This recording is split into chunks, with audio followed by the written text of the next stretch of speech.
Hola, muy buenos días, jóvenes. El día de hoy vamos a hablar de lo que son las patologías en el recién nacido.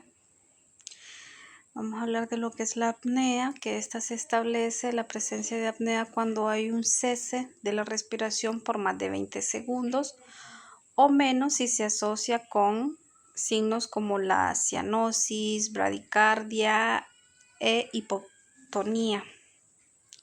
Algunas de las causas, pues hay causas primarias y secundarias. Las primarias se presentan por inmadurez del sistema nervioso central, principalmente de los centros de control de la respiración del bulbo raquídeo.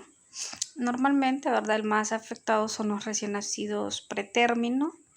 En el caso de las causas secundarias, pues están las infecciosas asociadas a lo que es la sepsis y un shock séptico, trastornos metabólicos, reflujo gastroesofágico, alteración de la termorregulación, patología intracraneal en el caso de haber hemorragias, en caso de anemia, persistencia del conducto arterioso y algunos fármacos, ¿verdad?, que pueden provocar la depresión respiratoria.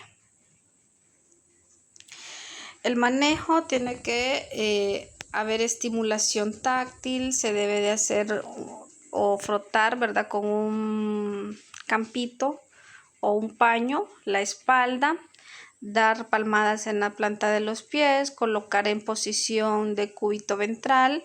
Cuando el neonato se recupera de inmediato, se continúa, ¿verdad?, con lo que es la investigación de la causa del mismo.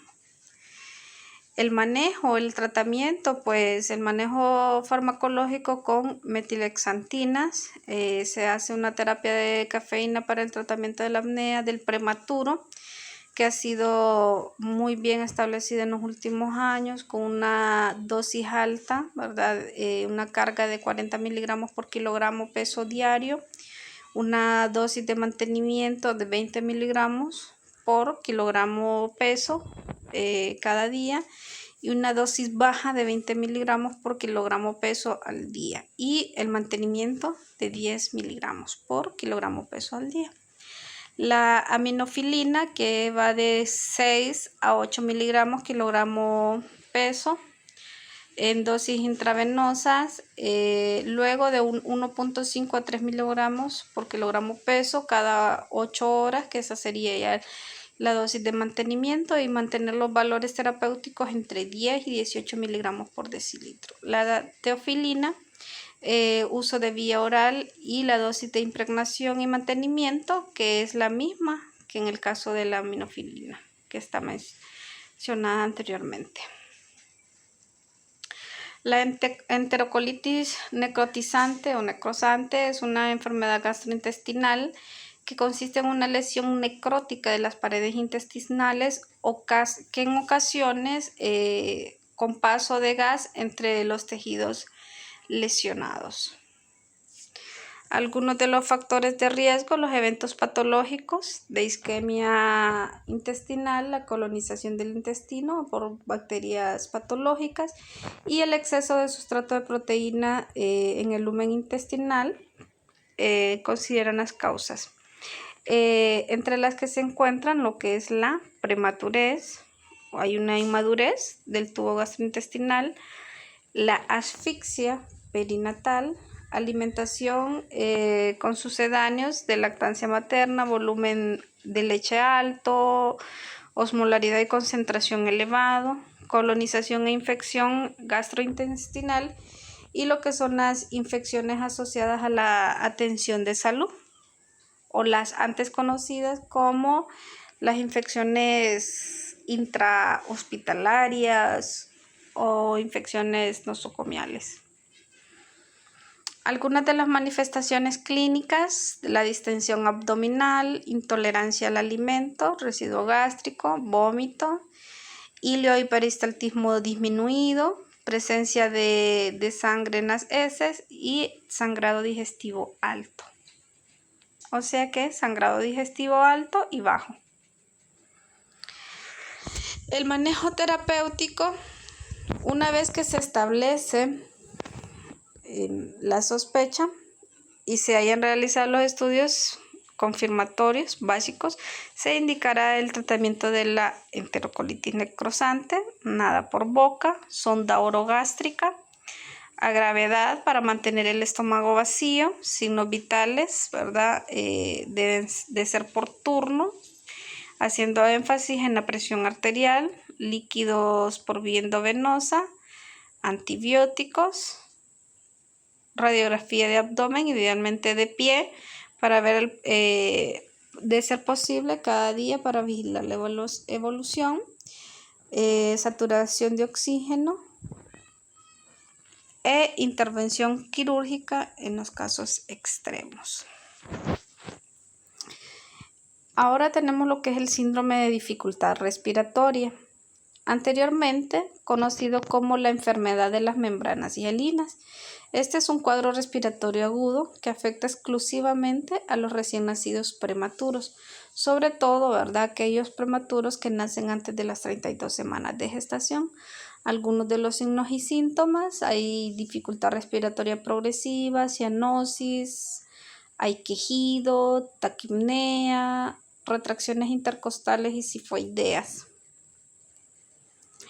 El medio diagnóstico para los parámetros clínicos que nos indiquen, ¿verdad?, estos signos y síntomas: la rayos X de tórax, una gasometría arterial y el cuadro evolutivo.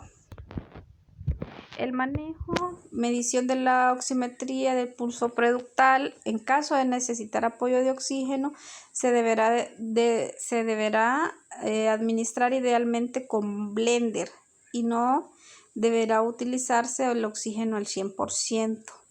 Administración de surfactante, en este caso, pues, Veractan, que la dosis recomendada es de 4 ml por kilogramo peso. Poractan alfa, una dosis inicial de 2.5 ml kilogramo peso y dosis subsecuentes o de mantenimiento de 1.25 ml por kilogramo peso. Administración de líquidos IV y realizar un balance hídrico diario y valoración de la diuresis de forma horaria. En este caso, ¿verdad?, este balance hídrico y medición de la diuresis debe de hacerse por turno. Algunas de las complicaciones: puede haber displasia broncopulmonar, deterioro de desarrollo neurológico y retinopatía del prematuro.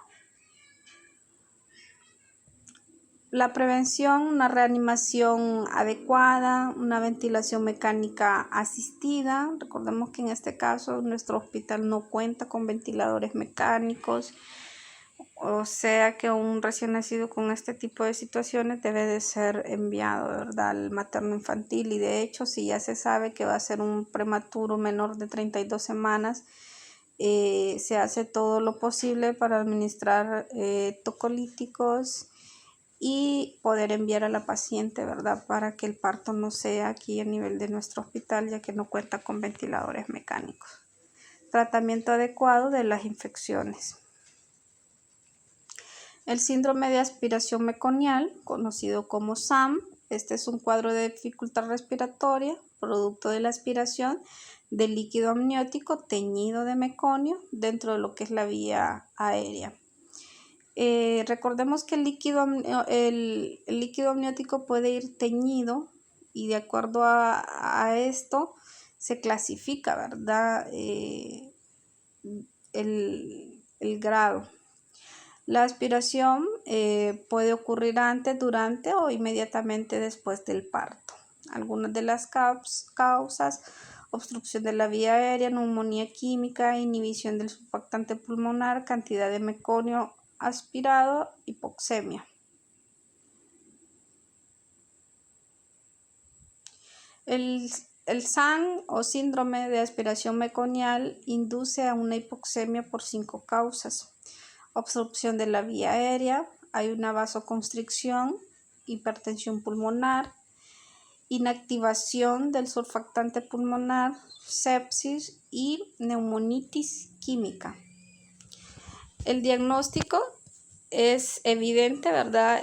Cuando el líquido amniótico viene teñido de meconio, normalmente cuando va de 2 a 3 cruces, ¿verdad?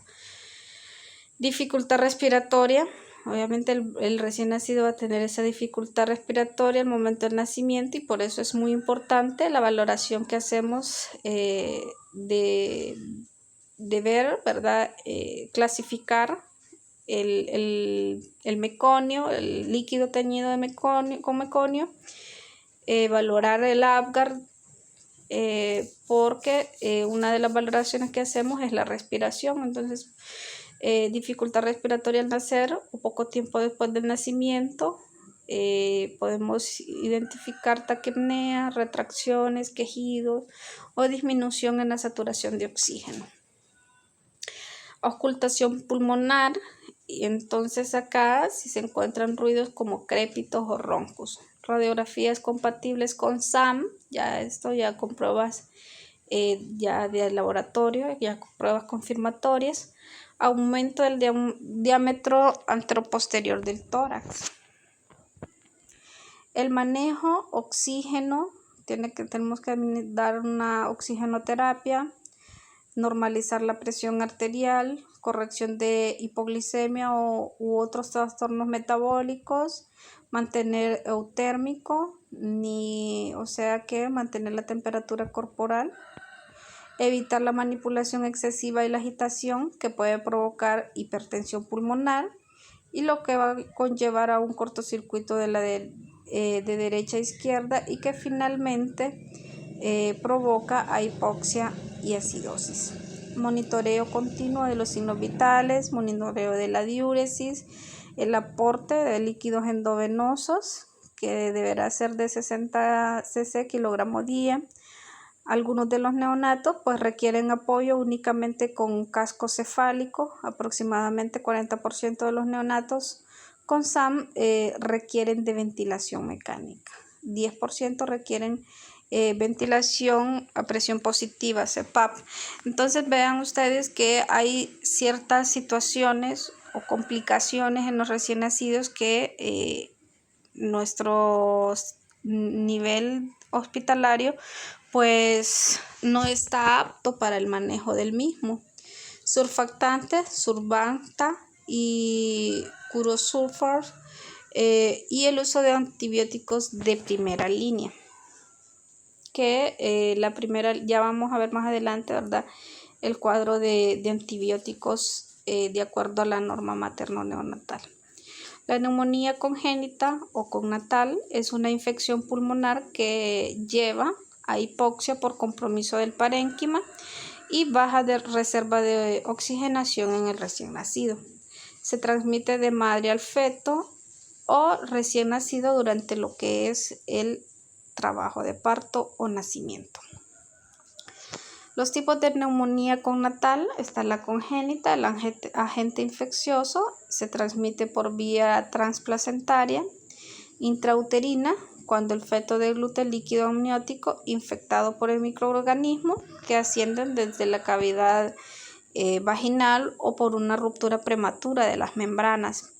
La neumonía adquirida, esta ocurre antes de las 72 horas de vida por microorganismos que colonizan lo que es el canal de parto, y la neumonía connatal postnatal, que es la nosocomial o en este caso, ¿verdad?, las asociadas a los servicios de salud después de las 72 horas de haber nacido y se relaciona con los procedimientos invasivos por parte del personal de salud comunitario, ¿verdad?, adquirida en el ambiente familiar. Algunos de los signos y síntomas: taquipnea del 60 al 89% que lo presenta, incapacidad para alimentarse, retracción torácica, cianosis, fiebre, puede haber hipotermia, taquicardia, acidosis metabólica, llenado capilar lento, o sea mayor de 2 segundos, letargia, signos de coagulación intravascular diseminada, puede haber hipotensión y también distensión abdominal. El diagnóstico a través de una rayos X de tórax, hemograma con conteo de leucocitas, proteína C reactiva, un PCR. En caso de intubación endotraqueal y observar secreciones a través del mismo, se deberá hacer un cultivo de dicha secreción. Ya esto es en casos más graves, y en caso de fallo terapéutico deberá realizarse un hemocultivo previo al cambio de la cobertura de antibióticos. Entonces acá tenemos el cuadro de los antibióticos, tenemos la primera línea, cuadros de primera línea, primera línea alternativa y segunda línea. Esto es lo que nos establece la norma, ¿verdad?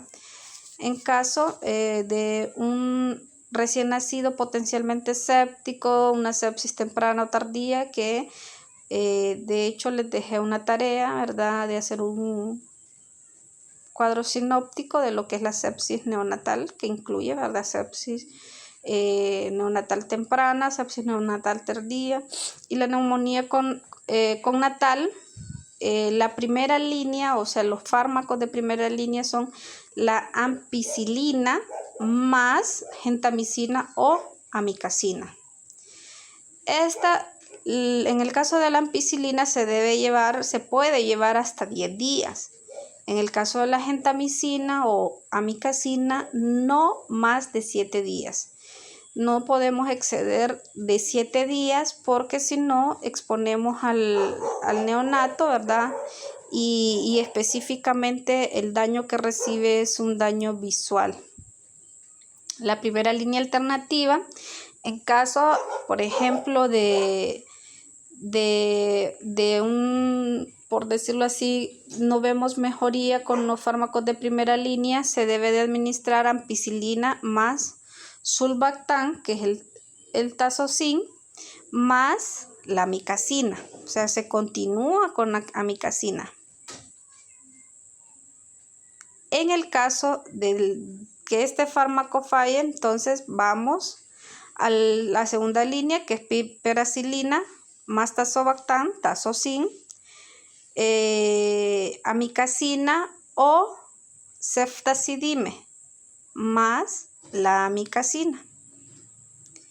En el caso de la infección nosocomial, entonces tenemos piperacilina más tazobactam, piperacilina tazobactam más la amicacina como primera línea. Como primera línea alternativa, ceftazidime más amicacina. Y como segunda línea, ya un fármaco más fuerte, ¿verdad?, de mayor generación, que ya sería un fármaco que se llama imipenem, siempre acompañado, ¿verdad?, con la amicacina. En este caso de fallar los de primera línea, ¿verdad?, en este caso lo que cambia, la amicacina no va a cambiar, sino que solamente se va omitiendo, por ejemplo, la ampicilina o el tazocin por un fármaco de mayor espectro. En el caso de un recién nacido con meningitis, el fármaco de primera línea es el cefataxima más la amicacina. Como primera línea alternativa, ceftazidime más amicacina, y segunda línea el imipenem más amicacina. Y en el caso de la enterocolitis necrosante, ampicilina más sulbactam más amicacina. Como primera línea alternativa, ampicilina, amicacina más metronidazol.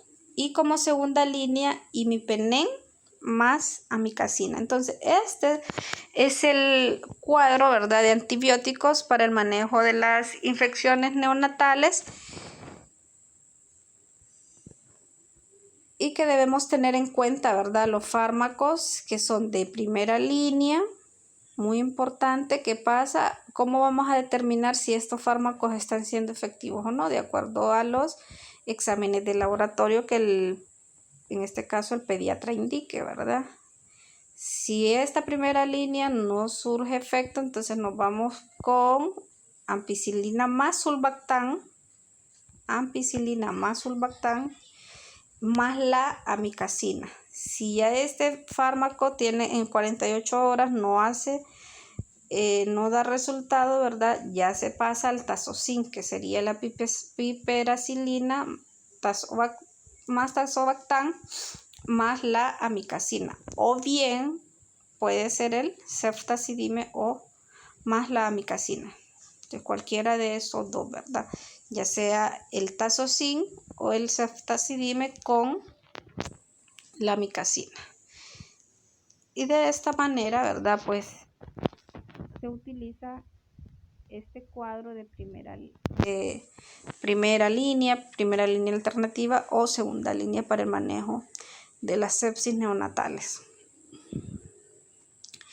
El mielomeningocele, esta es una malformación causada por un defecto del tubo neural, lo cual ocasiona una masa formada, ¿verdad?, de meninges, médula y raíces medulares con una fusión incompleta de los arcos vertebrales.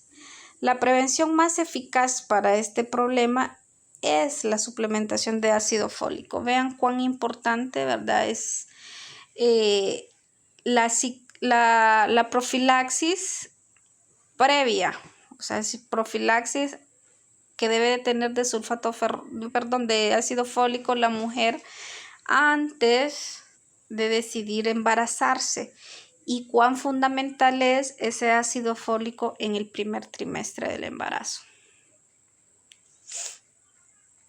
Este mielo pues no requiere cirugía de inmediata, el médico determinará, ¿verdad?, en qué momento se debe de hacer, porque se debe de hacer, ¿verdad? Bueno, en este caso un pediatra cirujano. En el Hospital Gabriela, allá como por el 2013, 2014, tuve la oportunidad de observar una pacientita, un recién nacido, ¿verdad?, con mielomeningocele. No he vuelto a tener la oportunidad de ver un caso de estos. Bien, entonces hablamos de una dilatación del sistema ventricular cerebral secundario a una alteración en la dinámica de lo que es el líquido cefalorraquídeo, diagnóstico ultrasonido transfontanelar. En el caso de hidrocefalia, que este es un aumento de la cantidad de líquido cefalorraquídeo en las cavidades del cerebro. Esta es pues una acumulación de ese líquido dentro de las cavidades de los ventrículos profundos del cerebro. Un exceso de líquido aumenta el tamaño de los ventrículos y ejerce una presión sobre el cerebro. Algunos de los signos y síntomas: cambios en la cabeza, inusualmente, será desproporcionada, o sea, va a ser grande y de hecho tiene un aumento rápido del tamaño. Un punto blando como la fontanela, edematizado o tenso en la parte superior. Los signos y síntomas físicos como vómitos, somnolencia, irritabilidad, alimentación deficiente, puede haber crisis convulsivas, ojos fijos hacia abajo, deficiencia en el tono y la fuerza muscular, respuesta deficiente del tacto y un crecimiento inadecuado. El tratamiento, pues lo más frecuente para la hidrocefalia es una inserción quirúrgica de un sistema de drenaje denominado derivación, que consiste en un tubo largo y flexible, ¿verdad?, con una válvula que mantiene el líquido cerebral fluyendo en dirección correcta, ¿verdad?, y a una velocidad adecuada. La hernia diafragmática congénita, este es un trastorno anatómico del diafragma, por el cual pues las vísceras abdominales migran a lo que es la cavidad torácica, provocando así una dificultad respiratoria. Obviamente esta requiere de cirugía inmediata. La atresia de esófago también, ¿verdad? Esta es una falta de la continuidad del esófago con o sin comunicación a la vía aérea por la alteración en lo que es la embriogénesis ocurrida en las primeras semanas del embarazo. Y la gastrosquisis, este es un defecto congénito en el cual los intestinos del bebé están por fuera del cuerpo debido a un orificio en la pared abdominal. También obviamente requiere, ¿verdad?, de cirugía inmediata. El onfalocele, este es un defecto de nacimiento en la pared abdominal, en el área del estómago, en el que los intestinos, el hígado u otros órganos, los órganos cercanos, ¿verdad?, del bebé salen del abdomen a través de lo que es el ombligo. Entonces, obviamente, esto también requiere de cirugía inmediata. La hipospadia, este es un trastorno de defecto congénito relativamente poco frecuente, en el cual pues el orificio del pene se encuentra en la parte inferior del órgano. Este trastorno es más común en los recién nacidos con antecedentes de familiares que hayan tenido hipospadia. El pene puede curvarse hacia abajo en los bebés y provocar, ¿verdad?, los rocíos de orina. Generalmente es necesaria una corrección quirúrgica para restablecer el flujo adecuado de la orina. Por lo general se hace antes de los 18 meses de edad. En este caso el cirujano determinará la edad adecuada o idónea. Problemas de ano imperforado, que este es un trastorno en el cual hace falta lo que es la abertura del ano o está obstruida. Obviamente ya este problema ya requiere, ¿verdad?, de cirugía inmediata. Labio leporino o paladar hendido. El labio leporino consiste en lo que es una hendidura o una fisura o la separación del labio superior, que puede ser unilateral o bilateral. Y tenemos lo que es el paladar hendido, que también pues es caracterizado por una hendidura o apertura del paladar superior duro o blando. Los recién nacidos presentan obviamente la imposibilidad para succionar, porque la boca y las fosas nasales están permanentemente comunicadas. Y esta pues también puede ser unilateral o bilateral. El síndrome de Down o trisomía 21 es un trastorno genético ocasionado cuando una división celular anormal produce material genético adicional del cromosoma 21.